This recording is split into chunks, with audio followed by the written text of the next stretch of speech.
고린도전서 강의, 오늘은 그 네 번째 시간으로 고린도전서 3장을 같이 공부합니다. 고린도전서 3장입니다. 고린도전서 3장 1절 이하에서는 교회에서 지도자들에게 대한 불만 혹은 또 당파 싸움은 잘못이라는 이유로 설명하면서 교회의 지도자들이 가져야 될 성경적인 봉사의 자세를 설명하고 있습니다. 목회자들은 본문 고린도전서 3장을 잘 공부해 두어야 할 것입니다. 오늘의 기독교 교회에서는 일반 성도들보다도 교직자들이 더 문제를 많이 일으키고 따라서 교계를 손상시키고 있는 것이 사실이기 때문인 것입니다. 지금 미국에 얼마 안 되는 개혁주의 신학자들은 오늘의 슬픈 현실을 개탄하면서 여러 가지로 계명 책자를 발행하지만 거짓 선지자들은 그런 책들에 관심이 없을 정도를 지나서 노골적으로 그런 책자들을 매도하며 일반 성도들이 그런 책들을 읽는 것을 방해하고 있습니다. 요즘의 일반적인 이 경향은 물량주의입니다. 교회도 영적 성장보다는 양적 성장이 더욱더 바람직하고 개인 성도의 생활에도 많은 재물을 모으고 오래 살고 이 세상에서 부귀영화 행복하게 살면 그것이 성공한 성도라고 그렇게 착각하도록 교직자들이 인도하고 있고 일반 성도들은 그대로 속아 그것이 진리인 것처럼 살아가고 있습니다. 고린도전서를 공부하면서 참다운 교회가 무엇이며 교회를 섬긴 목자상은 어떠해야 하는지, 일반 성도는 어떤 목자들을 섬겨야 되는지 분명히 공부해 두어야 할 것입니다. 고린도전서 3장에서 4장 21절까지에서는 하나님의 종, 교회 지도자들에 관하여 바울이 말하고 있습니다. 바울이 처음 고린도에 들렸을 당시만 해도 고린도 교회 성도들은 신령한 자라고 부를 수 없었습니다. 왜냐하면 그들은 아직 성숙한 그리스도인들이 되지 못하고 믿음이 어렸기 때문인 것이죠. 여기 고린도전서 3장 1절에 보면 아직도 고린도 교회 사람들은 성숙한 그리스도인으로 자라지 못한 듯 합니다. 그래서 저주로, 다시 말하면 가장 기초적인 가르침으로 바울이 그들을 대한다는 내용을 기록하고 있습니다. 그들에게 무엇을 바울이 전했을까요? 고린도전서 2장 1절서 3절까지 말씀 보십시오. 바로 예수 그리스도와 그의 십자가를 바울이 전했습니다. 여기서 배우는 교훈이 무엇인가요? 전도의 핵심이 무엇입니까? 만담이 아니라 그리스도 예수와 그의 십자가를 전하는 것이 바울이 바로 여기에서 우리에게 가르쳐주는 전도의 비밀인 것입니다. 고린도전서 3장 3절에 보면 고린도 교회 성도들은 교회에 출석은 했지만은 약한 믿음을 가지고 있었습니다. 그들의 생활에 별로 크리스찬다운 생활이 아니었습니다. 오늘도 교회는 출석하고 세례를 받았으나 고린도 교회에 출석하던 사람들과 같은 분들이 우리 주위에 얼마나 많이 있습니까?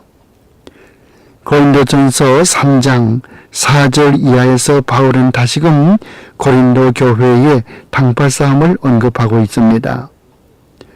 교회에서 이런 파벌의식을 조성한다거나 또 그런 일에 관심 있는 성도는 아직도 미숙한 사람들인 것입니다. 바울은 그런 사람들을 경계하라고 여기서 엄히 명령합니다. 우리 모두가 한 주님을 따르는 사역과 또 한 주님을 따라 섬기는 그런 사람들인 것입니다. 사역자들에게 분쟁이 있어서는 안 되겠죠. 그렇다고 비진리를 가르쳐도 묵묵히 가만 있으란 말은 아닙니다. 하나님의 교회에서 비진리가 전해진다면 단연 싸워야 한다고 성경은 가르쳐주고 있습니다. 요한계시록에 보면 주님은 거짓 선지자들을 용납한 것과 그들의 거짓 가르침을 물리치지 아니한 것을 몹시 꾸짖고 계십니다. 요즘의 교회는 은혜스럽게 한다는 의미에서 아무리 거짓을 전파해도 대항하지 않는데 이는 사탄이 제일 기뻐하는 것입니다. 사탄은 진리의 말씀과 비진리의 말씀을 혼합하여 무엇이 진리의 말씀이고 무엇이 비진리인지 구별하지 못하도록 하는 것을 목적으로 삼고 있고 그것을 가장 기뻐합니다. 그래서 이렇게도 많은 교리가 우리 주위에 난무하고 있는 것입니다. 3장 7절 말씀에서는 바울이나 아볼로는 모두 하나님의 밑에서 봉사하는 일꾼들이라고 말합니다. 바울이 먼저 고린도에 전도했으므로 그가 심은 셈이지요. 그리고 아볼로가 물을 주었습니다. 즉 그가 사역해서 어린 생명들을 말씀으로 잘 양육했단 말입니다. 그러나 그들이 처음으로 복음을 전하고 계속 아볼로가 복음을 전하는 사역을 했다 해도 자라게 하고 열매를 맺게 하시는 분은 바로 하나님이라 그 말이죠. 그리고 궁극적으로 구원이라고 하는 것은 하나님에게 달려 있습니다. 우리가 아무리 전도해도 하나님은 우리를 전도의 도구로 사용하시지만은 결국 그 사람이 열매를 맺고 말고 하는 것은 하나님께 달려 있는 것입니다. 그러므로 우리가 전도하다가 결코 낙심할 필요가 없습니다. 우리는 씨만 뿌리고 물만 주면 되는 것입니다. 8절 말씀에서는 전도하는 사역의 중요성의 차이가 없다는 것을 가르쳐주지요. 고린도 교회 교인들의 관심사는 누구의 일이 더욱더 중요한가, 누가 더욱더 중요한 일을 맡고 있는가, 또 나중에 12장에서 다루지만은 누구의 은사가 더욱더 중요한 은사인가, 이런 생각들 뿐이었습니다. 바울은 여기 8절 말씀에서 심는 자나 물 주는 자가 모두 같다고 말씀합니다. 이 말은 어느 한 사람의 직책이 다른 사람의 직책보다 더 중요한 것이 아니라고 말하는 것입니다. 여기서 우리가 무슨 교훈을 배웁니까? 오늘 살아가는 우리의 교회 생활에서도 항상 사람들은 자기가 맡은 직분이 다른 사람의 직분보다 더 중요하다고 생각하고 교만해지는데 이것은 큰 잘못이라고 바울은 힘주어 말하고 있습니다. 이런 일로 교회에서 불평이 생기곤 하고 또 분쟁이 생겨서는 안 된다는 것이 바울의 교훈입니다. 본문 8절 말씀에서 일반이라는 말은 영어로 equal, 즉 똑같다, 평등하다 그런 뜻입니다. 어느 사람의 직분이나 다 똑같단 말이죠. 어느 누구의 직분이 더욱더 중요한 것이 결코 아닙니다. 우리가 얼핏 생각할 때는 목사의 직분은 더욱더 중요하다 그렇게 생각하기 쉽지만은 목사의 직분이나 장로나 집사의 직분이나 직분은 똑같습니다. 각각 다 하는 일이 다른 것입니다. 어느 한 사람의 직분이 결코 다른 사람의 직분보다 더 중요한 것이 아니라고 하는 것이에요. 어느 누구의 직분이 더욱더 중요한 것이 아니라고 하는 것을 꼭 우리가 명심하고 어떤 직분을 가졌든 결코 불평하지 말라고 하는 것입니다. 그래서 9절 말씀에서 바울은 모두가 다 하나님의 동역자됨을 강조하면서 밭에서 일하는 것이 결국은 건물을 짓는 일, 즉 하나님의 교회를 세워나가는 일에 이바지하게 됨을 가르쳐 주고 있는 것입니다. 밭에서 농사를 짓건 또 장사를 하건 또 공장에서 일을 하건 모두가 다 하나님의 교회라고 하는 그런 건물을 짓는데 같이 이바지한다는 것을 말하고 있습니다. 10절 말씀에서는 바울이 건축자의 터를 닦는 그 말로 복음으로 기독교의 진리의 기초를 가르쳐 주면서 사역을 담당하고 있다는 것을 말하고 있습니다. 그런데 바울이 닦는 이 기초 위에 사람들이 집을 세울 텐데 어떤 집을 세우는가 하는 것이 문제가 되는 것입니다. 다시 말하면 바울이 전한 복음의 기초 위에 어떤 형태의 신앙을 갖게 되는가 하는 것이 문제가 되는 거죠. 바울은 고린도 교회에 처음으로 복음을 전하지 않았습니까? 바울은 그가 전한 복음의 기초가 바로 예수 그리스도의 말씀, 예수 그리스도의 원칙의 교회를 시작한 것이죠. 11절 하반절에서 그렇게 말하고 있지 않습니까? 예수 그리스도의 복음, 예수 그리스도의 사역과 인격, 여기에 입각해서 여기에 하나님의 교회가 세워져야 되는 거지요. 아무나 사람들이 제멋대로 자기의 철학을 개입시켜서 자기의 철학대로 예수 그리스도의 터 위에다 자기의 철학의 집을 지을 수는 없습니다. 예수를 어떻게 믿는가 하는 것입니다. 사람이 어떤 신앙을 지키는가 하는 문제는 매우 중요합니다. 구원받았다고 자신은 확신하지만은 사실 거짓 신앙을 가지고 있어서 구원과는 거리가 멀 수도 있다는 것이죠. 갈라디아서 1장 9절 말씀을 참고하시기 바랍니다. 어떤 분은 교회 구원을 어떤 극히 소극적인 신앙을 가질 수도 있고 어떤 분들은 견고한 신앙, 확실한 신앙을 가지고 좋은 신앙생활을 할 수도 있는 것입니다. 그래서 바울은 13절에서 15절까지 말씀에서 그 내용을 언급하고 있습니다. 금이나 은으로 집을 세울 것인가? 썩어질 집이나 혹은 또 흙으로 지을 것인가? 집이나 풀로 지은 집이 오래 갈 수가 없는 것은 자명한 일이죠. 영속성이 없습니다. 불변하는 금이나 귀한 보소로 집을 지어야 집이 무너지지 않고 오래가는 법이죠.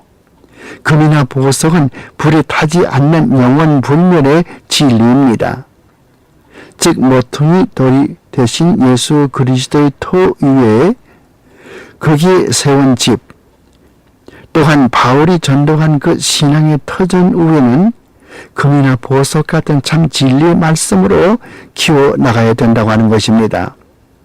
교회에서는 비진리가 들어가서는 안 되는 것입니다. 인간의 철학이 들어가서는 안 되는 것입니다. 교역자들이 아무리 자신을 자랑한다 해도 그리스도 말고 다른 터의 진리가 아닌 개인의 거짓 가르침으로 진리의 터에 그리스도의 집에 그리스도의 말씀의 집 위에 다른 어떤 인간의 철학을 짓게 되면은 그날 즉 심판날에 모두 이것은 불타버리고 없어진다는 것입니다. 영원성이 없다고 하는 것이요.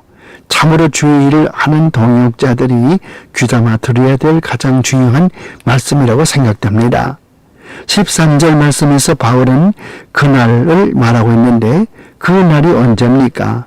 최후의 심판날을 말하는 것입니다. 모든 것은 마지막 심판날에 판가름 나게 되어 있습니다. 풀로 만들거나 지푸라기로 만든 건물이 지금은 보기에 아름다울지 몰라도 나중에 심판 때에 견디지 못한단 말이죠. 지금도 겉으로 보기에 훌륭한 학자나 훌륭한 부흥사나 훌륭한 목사들이 있지만은 심판대에 견디지 못하는 것이죠. 왜? 그들은 거짓 그리스도인이기 때문인 것입니다. 물론 금이나 은, 이와 같은 것은 귀한 보석은 불변하는 진리인 그리스도를 상징한다고 봐야 되겠죠. 진리의 복음만이 구원으로 인도합니다. 세상에는 항상 진리와 비진리가 병행하게 되어 있습니다. 이것은 마지막 날까지 계속되는 것입니다. 다이아몬드도 진짜 다이아몬드가 있고 가짜 다이아몬드가 있습니다. 사람도 진짜가 있고 가짜가 있습니다. 목회자도 진짜 목회자가 있고 가짜 목회자가 있습니다. 사탄의 목적 중 하나는 가짜가 진짜보다 더 아름답게 보여 그것을 사람들이 동경하도록 그 마음을 흐트러 놓는 것입니다. 물론 마지막에는 사탄은 책임을 회피하고 사탄은 회피하던 그 책임을 나중에 불못에서 갚게 되는 거지요.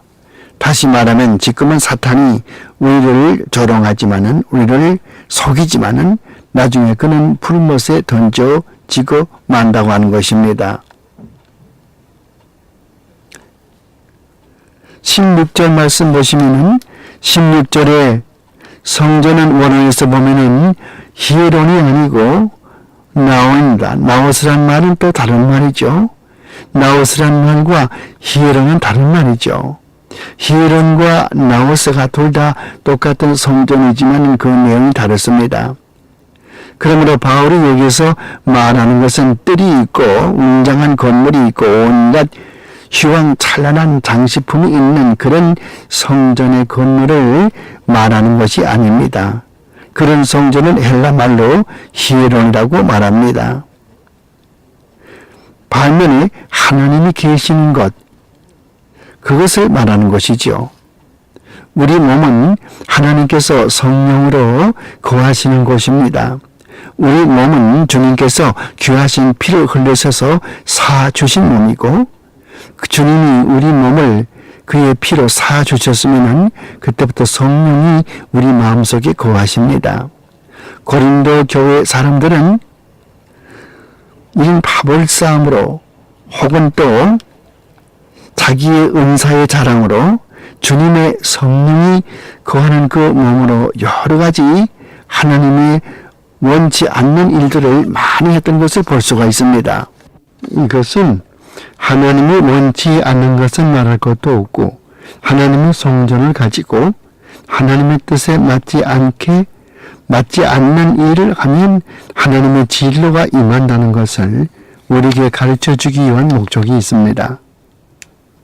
우리 몸을 가지고 하나님이 원하시는 의의 병기로 사용해야 되는 것입니다. 예배도 마찬가지입니다. 레위기 10장 1절 이하에 보면 아론의 두 아들 나답과 아비후는 모두 요즘 말로 말하면 신학교를 갓 졸업하고 새로 목사로 임직한 풋내기 성직자였다고 말할 수 있습니다. 하나님의 법대로 예배드리지 않고 인간의 생각을 가미하여 예배를 드렸다가 하나님의 진로를 사서 그 자리에서 불에 삼킨 바 되어 죽임을 당했던 일을 성경에서 읽어봅니다. 사무엘상 13장의 사울의 경우를 보십시오. 이 사울은 제사장이 아닙니다. 그는 왕일 뿐입니다. 그는 제사를 드릴 자격이 없습니다. 그가 제사를 드리는 것은 분명한 월권 행위에 속합니다. 그는 죄를 지었습니다. 그래서 그는 벌을 받았지요. 하나님은 모든 것을 그의 법대로 하시기를 원하십니다. 하나님은 인간을 창조하시고 인간에게 하나님을 섬기는 법, 교회를 섬기는 법, 타인과의 관계에서 서로 대하는 법, 인생을 살아가는 법을 가르쳐 주셨습니다. 그 법대로 하지 않으면 하나님의 진노가 임합니다. 오늘의 현실의 문제는 하나님은 사랑의 하나님이라는 그런 개념이, 하나님은 공의의 하나님이라는 그런 생각을 압도하여 하나님 공경의 생각, 즉 하나님을 두려워하는 마음이 희박해 간다고 하는 것입니다. 성경은 인간이 하나님에게 순종하라고 가르쳐 줍니다. 예수님 자신이 하나님 아버지에게 순종하는 법을 몸소 우리에게 보여주셨습니다. 하나님을 사랑한다는 말은 다른 말로 말하면 예수님의 계명을 지키는 것을 말합니다. 요한 2서 6절 말씀 보십시오. 요한복음 14장 15절, 21절, 그리고 24절 등을 참고하십시오. 예수 그리스도를 사랑하면 그의 계명을 지키라고 주님은 말씀하고 있지 않습니까? 이 말씀은 지금 신약 시대에는 지키지 않아도 될 수정된 하나님의 말씀이 아니라 지금도 엄연히 살아 계셔서 자기 백성을 다스리시는 예수 그리스도의 명령이시며 또 우리 하나님의 백성들이 지금도 지켜야 될 하나님의 엄숙한 말씀인 것입니다. 개혁주의 신앙가는 하나님의 말씀을 존중히 여기며 그 말씀을 순종하고 그 말씀을 생활에 적용하며 살아갑니다. 이와 같은 하나님의 말씀은 오늘 고린도전서 3장 17절 말씀에서 다시 읽어보게 되죠. 하나님이 거룩하니 너희도 거룩하라는 말은 성경 전체에 흐르는 하나님의 교훈이기도 합니다. 마태복음 5장 48절 보십시오. 베드로전서 1장 15절에서 16절 말씀이나 레위기 11장 44절 말씀 등을 참고하십시오.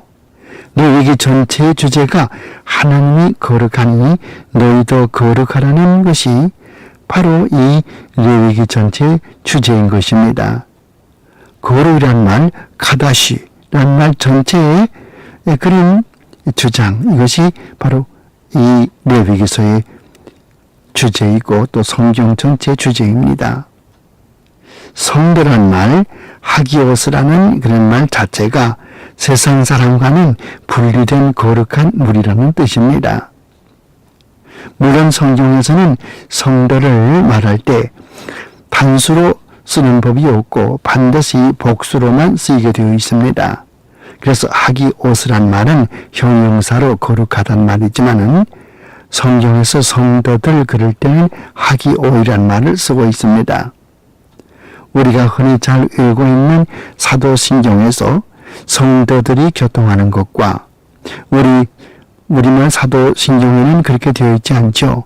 성도가 서로 교통하는 것과 이렇게 되어 있지만은 원문 성경에서는 라틴말에서는 communicatio sanctorum 이렇게 되어 있습니다.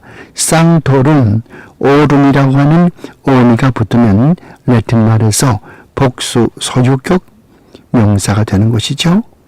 그래서 sanctus의 복수 sanctorum.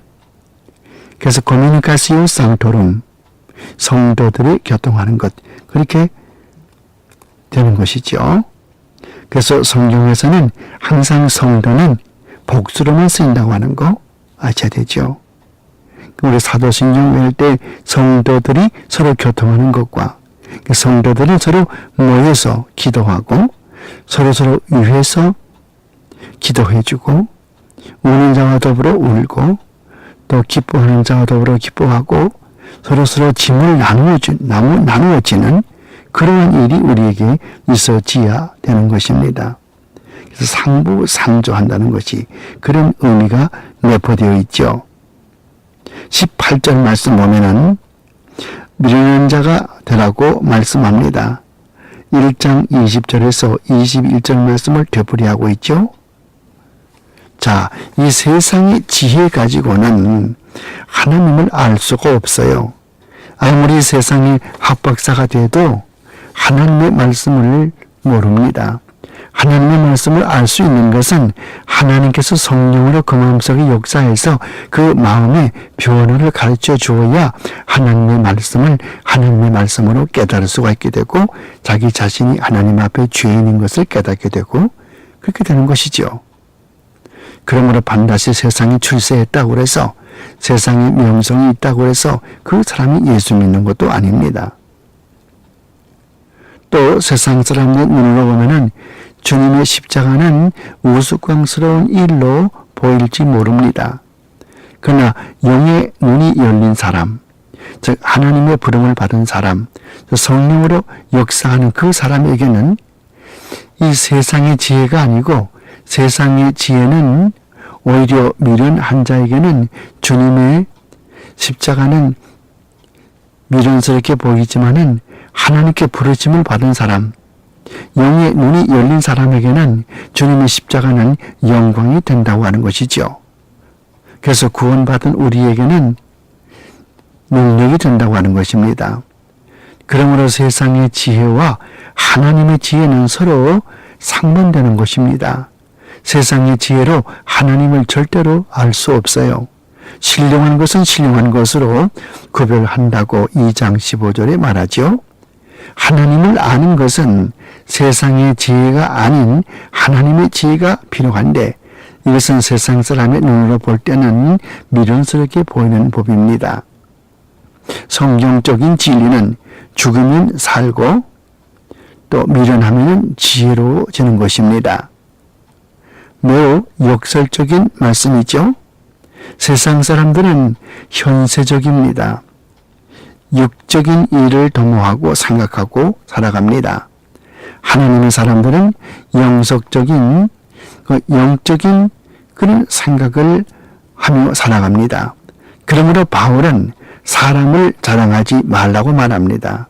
인간적인 생각이나 인간적인 욕망대로 행하지 말고 모든 일이 하나님에게 속해 있음에 하나님의 종은 항상 어떠한 형편에 처해일지라도 하나님의 영광을 위해서 살아가라고 그렇게 고면하는 말로 고린도전서 3장을 끝내고 있습니다.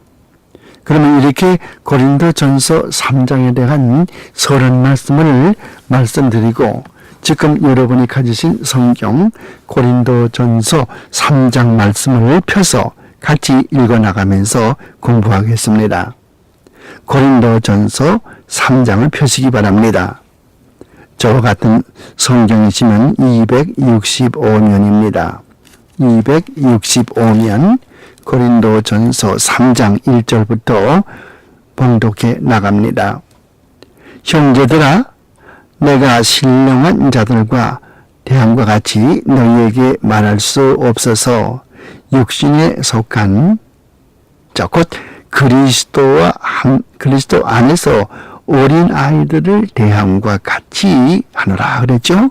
이 고린도 교회의 형편을 보니 고린도 교회 성도들이 아직 성숙한 교인들이 못 되고 신앙이 아직 옅은 이제 이런 아주 그런 초보적인 그런 신자이기 때문에 여기서 어린 아이들을 대하듯 지금 자세히 믿는 도리를 가르쳐 주마. 그렇게 바울이 3장 1절에서 이야기하고 있죠. 2절 내가 너희를 젖으로 먹이고 밥으로 아니하노니 그랬어요.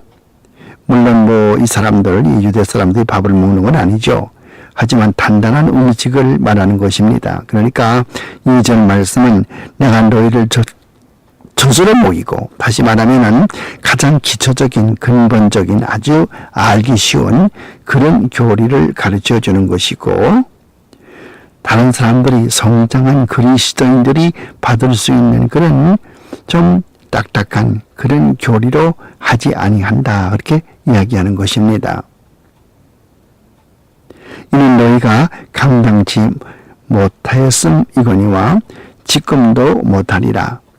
지금 예수 믿은 지 얼마 안 되고 또 이방인들 이렇게 하니까 어떻게 이 신령한 것을 갑자기 알 수가 있겠습니까? 어떤 분이 서로 교회에 나간다고 가정을 합시다. 서로 교회에 나가는 사람은 처음부터 모든 교리를 다 깨닫는 게 아니죠. 처음에는 긴가민가하고 어떤 것은 설교를 들어도 또 성경 공부 시간에 참석해서도 무슨 말인지 모른 채 지나가지 않습니까? 그냥 세월이 지나서 2년, 3년, 10년, 20년 지나면은 그 말씀들이 다 깨우쳐지게 되거든요. 똑같은 것이죠. 이 고린도 교회는 이방인들도 많이 있었고 유대인들도 많이 있었습니다. 그러면 이분들은 이 기독교의 교리를 알지 못하고 초신자들이고 아직도 이 신앙이 미숙한 사람들이요. 그래서 사도 바울은 여기서 어린애 다루듯이 너희를 다루고, 왜 그러냐면은 너희가 감당치 못하였거니와 지금도 감당치 못하리라. 3절 말씀은 너희가 아직도 육신에 속한 자로다. 너희 가운데 정욕과 분쟁이 있으니 어찌 육신에 속하여 사람을 따라 행함이 아니리요. 그랬죠. 육신에 속했다는 증거가 고린도 교회에 많이 있습니다. 이제 우리가 읽어보면 알지만은 고린도 교회는 여러 가지로 육신적인 생각 가진 분들이 많이 있었고 또 그들이 교회에서 봉사하는 것도 육신적인 생각으로 봉사를 많이 했어요. 근데 그 중에 하나가 여기 3절 말씀 보니까 무슨 일을 했습니까? 이 시기하는 것과 또 분쟁하는 것 이런 것들이거든요. 이런 것들이 교회에 있게 되니까 어찌 육신에 속했다고 하지 않을 수가 있겠냐고 말이에요. 우리 예수 믿는 사람 가운데는 두 가지 종류가 있어요. 육에 속한 사람이 있고 영에 속한 사람이 있어요. 보통 흔히 우리가 예수 믿게 되면은 성령 받고 예수 믿게 되는 거죠. 예수 믿고 나서 성령 받는 게 아닙니다. 성령 받고 나서 예수 믿는 거예요. 고린도 전서 거기에 15장 말씀인가요? 거기에 12장 말씀이죠. 거기 보면 그런 말씀이 있죠. 고린도 전서 제가 12장 찾아서 읽겠습니다. 고린도 전서 12장 거기에 3절 말씀 보세요. 그러므로 내가 너희에게 알게 하노니 하나님의 영으로 말하는 자는 누구든지 예수를 저주할 자라 하지 않고 성령으로 아니하고는 누구든지 예수를 주시라 할 수 없느니라 그랬죠. 여러분 성경 고린도전서 12장 3절 말씀에 줄을 치세요. 이게 뭐라고 있습니까? 성령으로 아니하고는 누구든지 예수를 주시라고 할 수 없기 때문에 예수 믿는 사람은 성령 받은 것이죠. 이 테이프는 뒷면에 계속되겠습니다. 여기서 테이프를 뒤로 돌려놓으시기 바랍니다. 그러므로 우리가 성령 받고 예수를 믿는 것입니다. 예수 믿고 나서 성령 받는 것이 아닙니다. 이것이 순복음과 다른 것입니다. 오순절 계통의 교회에서는 우리가 거듭나고 난 다음에 성령 받는다고 그렇게 가르치죠. 성경적인 말씀은 이제 고린도전서 12장 3절에서 본 것처럼 누구든지 성령으로 아니하고는 예수를 주라고 할 수 없다고 말했습니다. 우리가 예수를 주님으로 믿는 것은 벌써 성령 받은 증거이죠. 이와 같은 그 중대한 교리를 혼동하면 안 됩니다. 다시 돌아와서 고린도전서 3장 4절 말씀 보죠. 어떤 이는 말하되 나는 바울을 에게라 하고 또 다른 이는 나는 아볼로 에게라 하니 너희가 사람이 아니리요. 그런즉 아볼로는 또 무엇이며 바울은 무엇이뇨. 저희는 주께서 각각 주신 대로 너희로 하여금 믿게 한 사역자들이니라. 그렇게 말하고 있어요. 4절과 5절 말씀에서. 그럼 시기와 분쟁이 있다고 말하면서 시기와 분쟁이 있으니까 아직 젖먹이고 아직도 성숙한 기독교 교인이 아니다. 그러므로 바울이 말하면서 이제는 어린아이처럼 다루면서 너희들에게 우리가 믿는 도리를 가르쳐 주겠다. 그렇게 말씀하면서 이게 4절과 5절에서 구체적으로 어떤 문제가 있냐면은 너희 어떤 사람은 바울에게 속해 있고 또 어떤 사람은 아볼로에게 속해 있고 이렇게 서로서로 팔을 가르고 분당을 지니까 어찌 그럴 수가 있냐고 말해요. 아볼로는 무엇이며 바울은 무엇이뇨? 저희는 주께서 각각 주신 대로 너희로 하여금 믿게 한 사역자들이니라. 그분들이 아무것도 아니라 그 말이 무슨 큰 특별한 권리를 가지고 있는 거, 또 이분들이 무슨 교회에서 분당을 만들어 가지고 그 분당의 추장 노릇을 하고 그런 게 아니라고 말이에요. 교회에서는 그러면 안 되죠. 어떤 유력한 장로가 있어서 장로가 그 교회를 쥐고 흔들어 버린다든가, 또 목사가 교인들에게 성경적이 아닌 일을 강요한다든가, 목사를 섬기라고 한다든가. 물론 목사를 섬겨야지요. 디모데전서 5장 보면은 잘 가르치는 장로를 배나 존경하라고 그랬거든요. 그렇게 해야 되죠. 하지만은 어떤 분들은 심지어 목사를 섬기지 않으면 지옥 간다든가, 그것은 잘못된 가르침이거든요. 그러니까 목사나 장로나 다 똑같은, 하나님 보기에는 똑같은 직분이지만은 각각 하는 일이 다르다고 말이에요. 펑션이 다르다고 말이죠. 그러니까 목사가 더 위에 있는 것도 아니고 하나님 보기에는 모두가 다 죄인이고 다 용서받은 죄인들이죠. 그래서 이 사람들은 마치 무슨 바울이 어느 당파의 주장인 것처럼, 또 아볼로가 또 어느 한 당파의 주장인 것처럼 이렇게 여기에 붙고 저기에 붙고 교회에서 분당 만들고 그렇게 하지 말라는 것이죠. 이분들은 다 하나님께서 직분을 받아가지고 너희들을 예수 믿도록 사역해준 사역자에 불과한 것이다 그 말이죠. 교회에서 목회하기가 왜 어렵습니까? 더군다나 개척교회 할 때 적은 교회에서 문제가 되는 것은 꼭 이런 문제 때문이다. 당파를 만드는 것.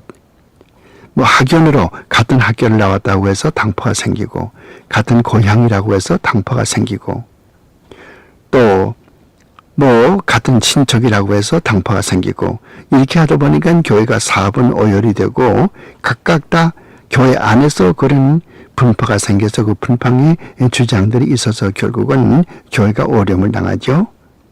교회는 그리스도의 몸이죠. 몸에는 분쟁이 있을 수가 없죠. 이제 우리 고린도전서 12장에 들어가면 배웁니다마는 우리 몸에는 지체가 많이 있어요. 그 지체가 어느 하나가 잘나고 못난 것이 아니고 각각 다 자기의 펑션, 자기의 직책만 하면 된다고 말이죠. 손은 손에 구실을 하고 입은 입에 구실을 하고 발은 발에 구실을 하면 되는 거예요. 공연히 발이 손 보고 뭐 너는 나보다 못하다 나보다 낫다 그렇게 할 필요도 없고 또 손이 발 보고 너는 밑에 있으니까 는 나보다 못하다 그렇게 할 필요도 없고 발이 없으면 우리가 어떻게 걸어 다닙니까? 그렇죠? 그러니까 이 근본적인 성경적인 사상은 이렇게 교회에서 분파, 당파를 짓지 말라 그 말이에요. 그럼에도 불구하고 미숙한 교인들이 있는 교회에서 또는 개척교회에서 혹은 작은 교회에서 이러한 분파들이 생겨서 이 교회에서 어지러운 일들이 생겨나고 있는 것이 사실인데 이것을 사도 바울은 마음 아파하는 것입니다. 저희는 주께서 각각 주신 대로 너희로 하여금 믿게 한 사역자들이란 말이죠. 그 다음에 6절 말씀 보세요. 나는 심었고 아브라함은 물을 주었으되 오직 하나님은 자라나게 하셨나니 그런즉 심는 이나 물 주는 이는 아무것도 아니로되 오직 자라나게 하시는 하나님뿐이라 그랬죠. 모든 것이 하나님 중심이거든요. 물 주는 사람도 사역자지요. 씨를 뿌리는 자도 사역자지요. 씨를 뿌려놓고 물을 안 주면 어떻게 되겠어요? 또 씨를 뿌린 사람이 없으면은 무슨 물을 줄 수 있겠어요? 물 줄 것이 뭐가 있습니까? 그렇죠? 그러므로 씨를 심는 자가 물 주는 자보다 나은 것이 없고 또 물 주는 자가 씨 심은 사람보다 나은 것이 없다. 똑같다고 말이죠. 그래서 이 물 주는 사람, 씨를 심는 사람 이게 다 뭐냐고 말이에요. 아무것도 아니거든요. 그럼 누가 가장 중요한 거 아니? 자라나게 하시느니 씨를 심어도 물을 주어도 자라나지 아니하면 무슨 아무 소용이 있겠어요? 그나마 자라나게 하는 그 궁극적인 책임은 누구에게 있습니까? 하나님께 있거든요. 그러니까 하나님뿐이기 때문에 하나님만이 우리가 공경할 뿐이고 하나님의 영광을 돌릴 것이지 결코 개인이 영광을 받아서는 안 된다고 말이에요. 8절 말씀 심는 이와 물 주는 이가 일반이나 이게 일반이란 말은 똑같다고 말이에요. 이퀄 똑같단 말이에요. 물 주는 사람도 심는 사람도 다 똑같지 어느 한 직분이 나은 게 아니라고 말이에요. 물론 여기에 심는다고 하는 말은 복음을 전한다 그 뜻이죠. 물을 준다는 말은 복음을 전하면 그 전도받은 사람에게 주의 말씀을 가르치고 양육한다 그 말이죠. 그러나 그런 분들이 뭐 어느 한 사람이 더 중요한 것이 아니고 모두 똑같다고 말이에요.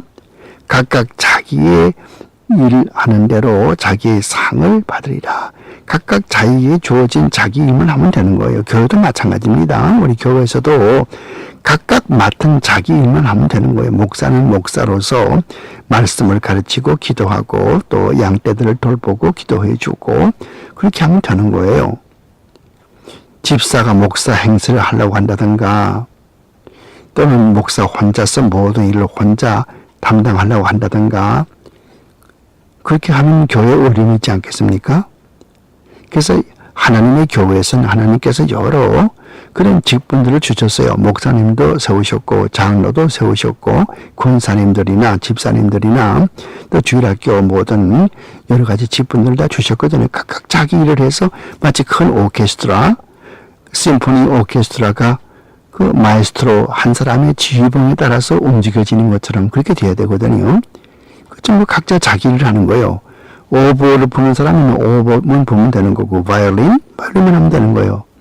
또 뭐 비올라 하면 되는 거고, 또 뭐 색소폰은 또 색소폰 또 하면 되는 것이고, 뭐 그 밖에 뭐 저는 악기 이름 잘 모릅니다만은 그게 여러 가지 악기들이 다 동원되지 않아요. 그거 다 자기 일만 하면 되는 거거든요.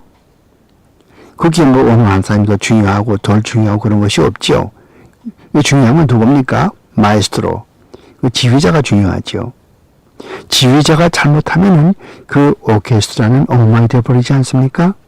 하나님의 교회에서도 절대 틀림이 없는 예수 그리스도가 지휘봉을 들고 교회를 지휘할 때에 각각 우리 성원들은 교회에 직분 맡은 분들은 또 모든 교인들은 각각 자기 일을 해서 하나님의 나라를 건설하면 된다고 말이에요. 그래서 각각 자기가 행한 대로 상을 얻으리라고 말하는 것입니다. 9절 말씀 가서 보세요. 9절 말씀 가서 보면은 우리는 하나님의 동역자들이요 너희는 하나님의 밭이요 하나님의 집이라고 그랬어요. 그러니까 농사 짓는 사람도 하나님의 나라를 위해서 일하는 것이고 또 건축가들도 하나님의 나라 위해서 그런 것이고 뭐 사무원이나 공장에서 일하는 분이나 뭘 하든지 간에 전부 하나님의 나라를 위해서 일하는 분인데 즉 하나님의 집을 짓는 분이라고 말해요. 무슨 집을 짓는 것입니까?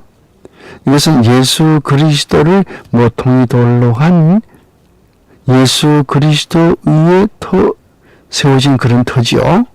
그러니까 예수 그리스도의 진리의 터 위에 세워진 그 집에는 어떤 목회자이건 어떤 학자이건 어떤 신학자이건 자기 개인의 철학을 도입시켜서 그 개인의 철학의 집을 지을 수 없죠.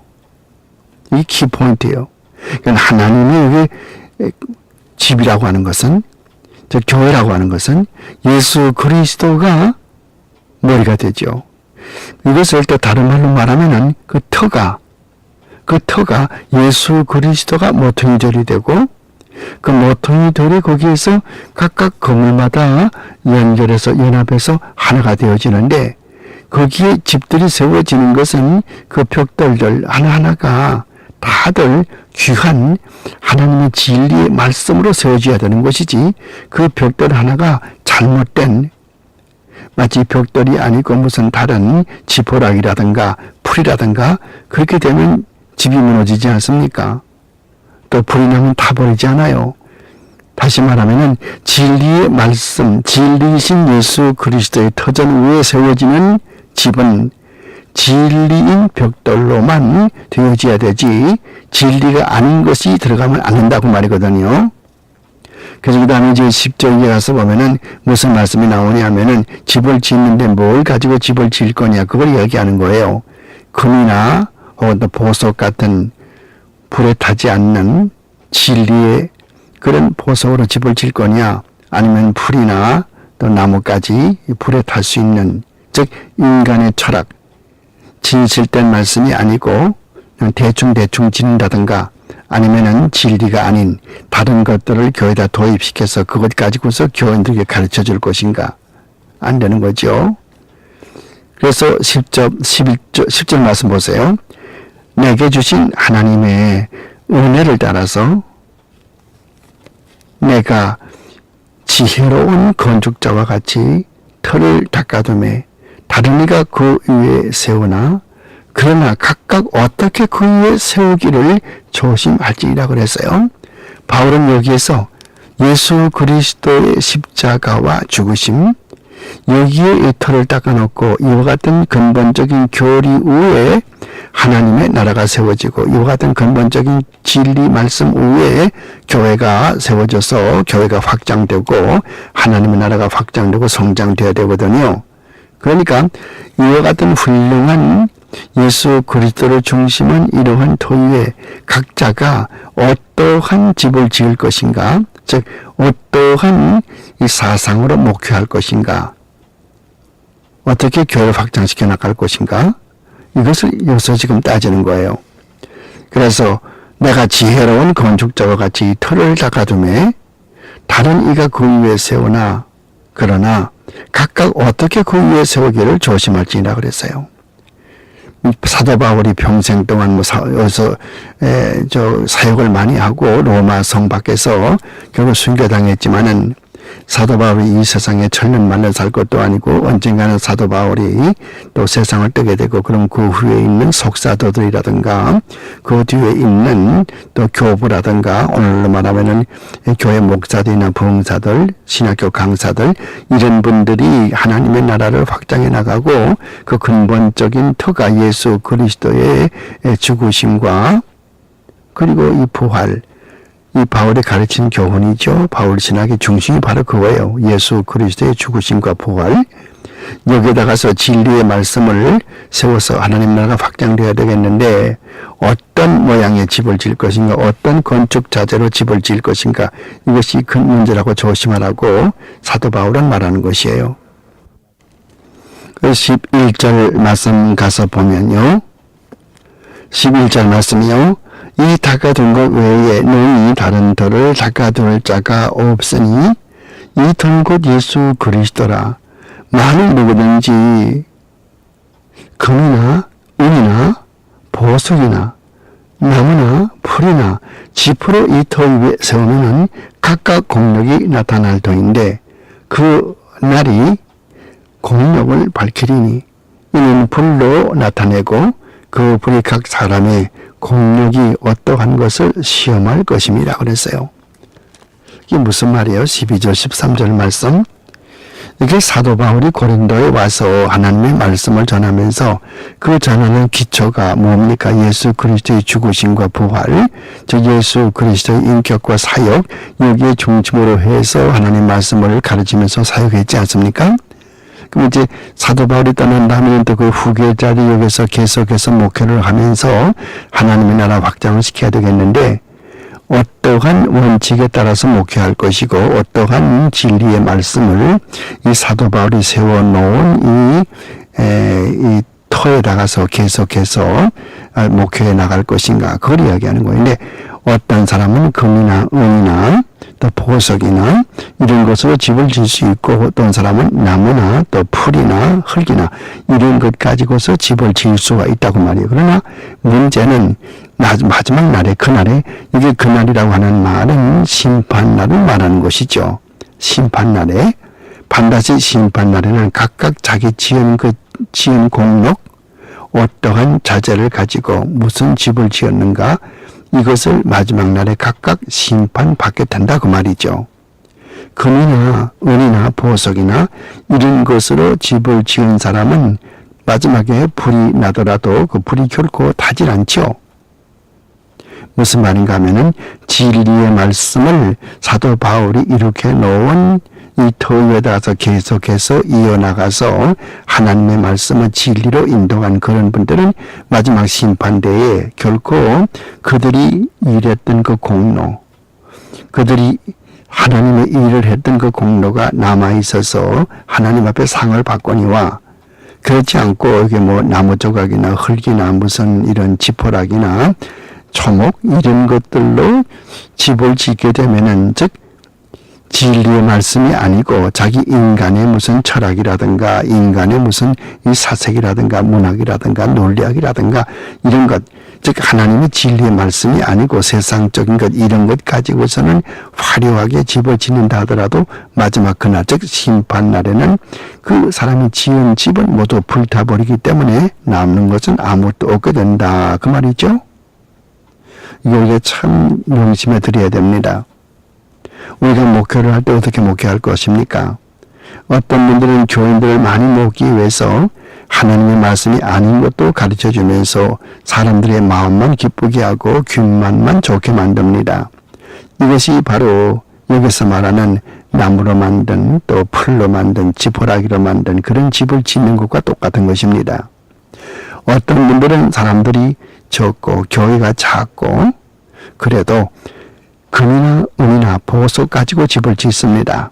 훌륭한 하나님의 말씀, 하나님의 절대 불 붙지 않는 그런 진리의 말씀을 가지고 하나님의 백성들을 먹이지요.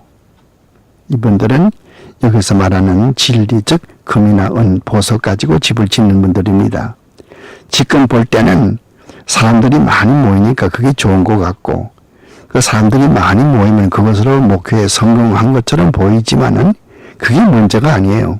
이 땅에서 사람들에게 성공했다고 느껴지는 것, 사람들이 성공했다고 보아주는 것, 그게 문제가 아니라 우리의 판단의 표준은 사람들이 우리를 판단하는 것이 아니고 하나님께서 우리를 판단하시거든요. 이 세상의 절대적인 판단하는 이는 우리의 심판주는 바로 하나님이지 사람이 아니에요.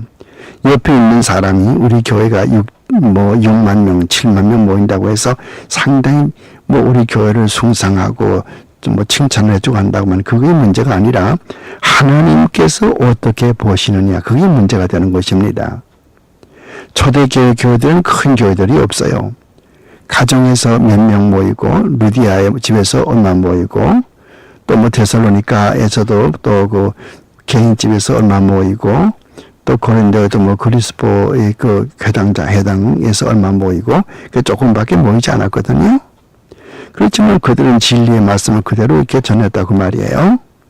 그러므로 사람들에게 많이 그런 추앙을 받고 존경을 받고 선망의 대상이 되고 그게 절대로 진리가 아니라고 하는 거. 사람들이 많이 모이고 사람들이 많이 좋아한다고 해서 그것이 진리가 아닙니다. 어린아이들이 많이 모이면은 어린아이들은 사탕을 더 좋아할 것입니다. 연필이나 펜 같은 건 좋아하지 않을 거예요. 사탕을 많이 좋아하죠. 근데 사탕을 많이 먹게 되면 물론 건강상의 문제가 생기지 않습니까? 그걸 모르죠, 어린애들은. 부모들은 그걸 자꾸 먹이거든요. 왜요? 어린애들은 사탕을 좋아하니까 자꾸 먹이는 거예요. 하지만 그거 자꾸 먹이면 언젠가는 이가 다 상하게 되고 또 어린애가 문제가 생기게 되죠. 이런 거를 교육자들이 생각을 해야 되는데 안 하죠. 오늘도 디모데후서 4장 말씀에 나오는 것처럼 이 마지막 때는 사람들이 귓맛만 좋아해 가지고서 이 귀를 진리에서 돌이켜서 허탄한 이야기를 쫓고 자기 귓맛 좋은 맛만 좋아한다고 그랬거든요. 그런 때가 온다고 그랬지 않습니까? 지금이 그런 때거든요. 교회마다 무슨 프로그램 만들어 가지고 사람들만 많이 끌어모으면 그것이 성공인 줄. 여러분, 목회는 성공이 없어요. 성경 실패가 없다고요. 하나님의 말씀을 전하면은 두 사람 놓고 목회를 하건 100명 놓고 목회를 하건 그 차이가 없어요. 하나님께서 각자 목회자에게 그 숫자만큼 양무리를 주셨기 때문에 어떤 사람에게는 50명, 어떤 사람에게는 100명, 어떤 사람에게는 10,000명 각각 주셨기 때문에 하나님께서 그에게 주신 그 양떼들만 잘 돌보고 진리의 말씀으로 바로 가르치면 그것이 바로 성공이거든요. 반면에 여기서 이야기하는 무슨 나무로 또 무슨 흙으로 무슨 지푸라기로 이런 것으로 집을 지으면은 번쩍번쩍하게 사람들의 귓맛 좋게 또 사람들에게 기분 좋게 그렇게 사람들을 많이 모는다고 하더라도 하나님께서 내가 너를 도무지 알지 못했노라 하면은 그 끝장이거든요. 그래서 여기에 고린도전서 3장 공부를 하면서 우리가 어떤 집을 지을 것인가, 즉 어떤 목회를 할 것인가, 또 일반 성도면은 어떠한 신앙을 내가 가지고 있을 것인가. 요즘 항상 이제 그 가장 많이 인기 있는 것이 헬스 웰스 가스펠이거든요. 헬스 웰스 가스펠이 뭡니까? 예수 믿으면 건강해지고 몸 아프지 않고 예수 믿으면 돈 많이 먹고 이게 헬스 웰스 가스펠이거든요. 이런 복음 전하는 사람은 사람들이 꾸역꾸역 모여들지 않습니까? 그건 진리가 아니에요. 예수 믿는다고 몸이 항상 건강해집니까? 요한 칼빈 같은 어른도 몸에 27가지 병을 앓다가 55세 세상을 떴지 않아요? 요나단 에드워드 같은 목사도 훌륭한 목사지만 55세 마마병으로 세상을 떴지요.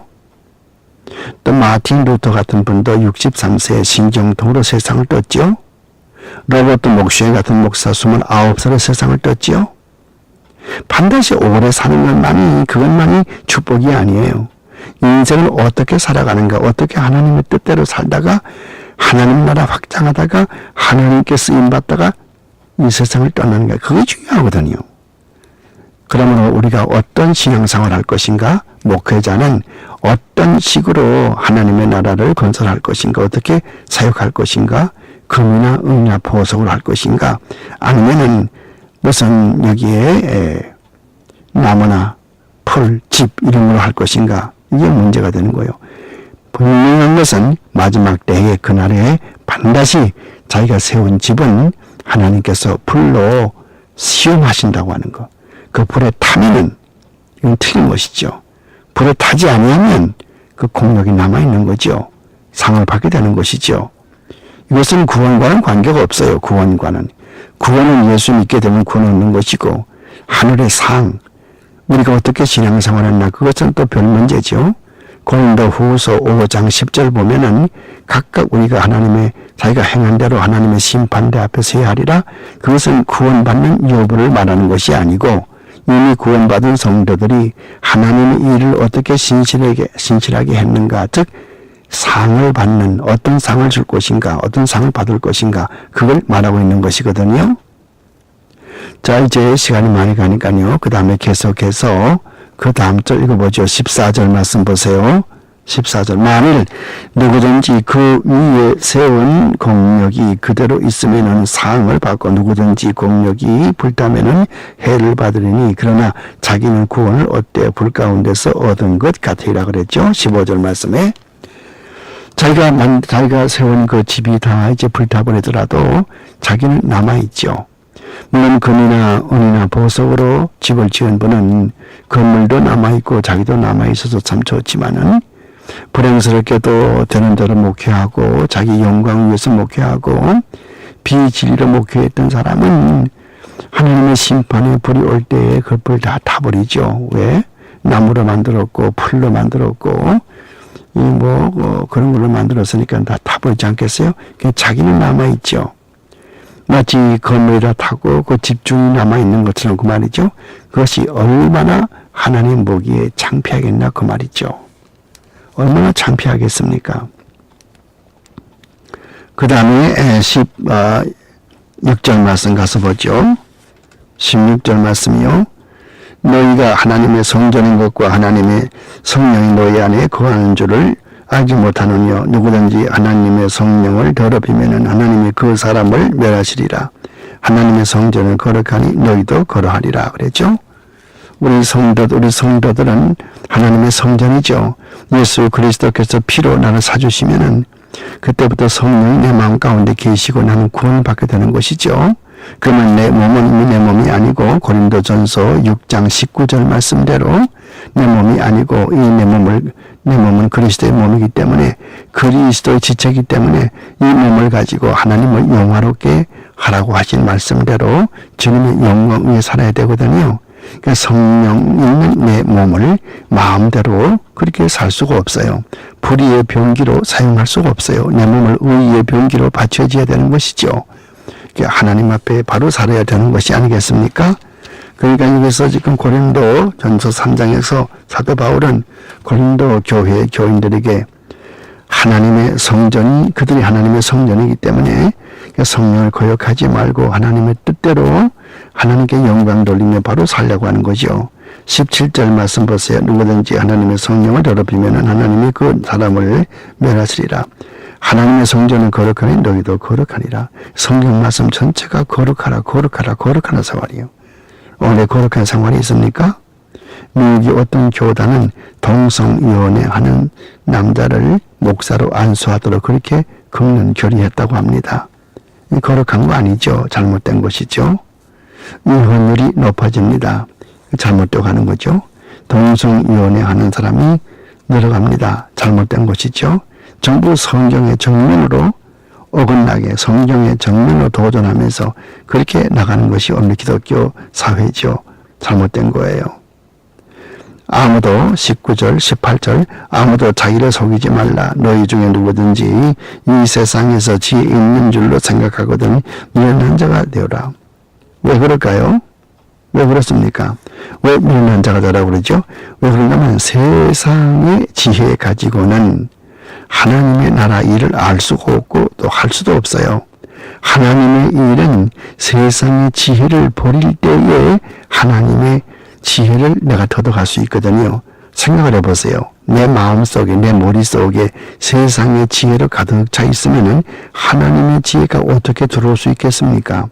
그러므로 성령 받은 사람은 이 세상의 지혜가 다 사라져버리고 분토만도 못해지고 다 지나가 버리고 이 내 마음과 내 심성에 하나님의 형상이 이루어지면서 마음이 달라지고 생각이 달라지고 지정의가 달라지거든요. 그래서 이 세상에서 지혜 있는 줄로 생각하거든 미련한 자가 되라고 이렇게 역설적으로 이야기하는 거예요. 왜 그다음 보세요. 그리하여야 지혜로운 자가 되리라 그랬어요. 즉 세상적인 지혜를 버릴 때에 하나님의 지혜가 되는 거죠. 하나님께서는 이 세상에서 약한 자들 들어가지고서 강한 자를 부끄럽게 만드시거든요. 19절 말씀 보세요. 이 세상 지혜는 하나님께 미련한 것이니 기록된 바 지혜 있는 자들로 하여금 자기 괴계에 빠지게 하시는 이라 하였고 또 주께서 지혜 있는 자들의 생각을 헛것으로 아신다 하셨느니라 그랬죠. 그러니까 세상의 지혜 그건 아무것도 아니에요. 그거 가지고는 하나님을 알 수 없고 세상의 지혜에 가득 차 있으면 하나님의 지혜를 얻을 그런 여유가 마음의 여유가 없거든요. 그래서 세상의 지혜는 버리고 하나님의 지혜로 가득 차라는 것이죠. 골로새서 2장 보면은 지혜가 누굽니까? 예수 그리스도가 지혜거든요. 예수 그리스도에게 지혜 보화가 있다고 그렇게 골로새서 2장에 가르쳐 줍니다. 그런 적 누구든지 사람을 자랑하지 말라. 인간적인 것, 육에 속한 사람 이런 걸 자랑하지 말라는 말이죠.